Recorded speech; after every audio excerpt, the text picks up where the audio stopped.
ਅਸੀਂ ਤੁਹਾਡੇ ਪਿੱਛੇ हज़रत आयशा सिद्दीक़ा रज़ी अल्लाह ताला अन्हा ने नबी अलैहिस्सलाम से कहा, अल्लाह के रसूल, अगर मुझे महसूस हो कि आज लैलतुल क़द्र है, मैं क्या करूं, अमल क्या करूं? नबी अलैहिस्सलाम ने एक दुआ बताई। एक हदीस में आता है, आपने कहा, अल्लाहुम्मा इन्नका अफ़्वुन तुहिब्बुल अफ़्वा फ़अफ़ु अन्नी। इसका मतलब है, ए अल्लाह, तू माफ़ करने वाला है और माफ़ी देने को पसंद करता है, या अल्लाह मुझे भी माफ़ कर दे।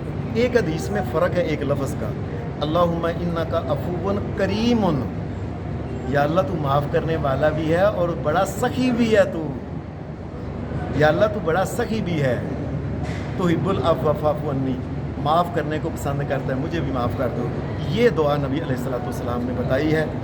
ये जो बंदा जिसने 11 रकतें पढ़ ली हैं, उसके बाद उसको चाहिए एक रकत का इजाफा ना करे, सारी रात यही पढ़ता रहे, उठ के, बैठ के, चलते, जैसे भी है, लेटे हुए, सारी रात यही दुआ एक बार पढ़ता रहे। इसमें दुनिया जान की सारी खैर आ जाएगी।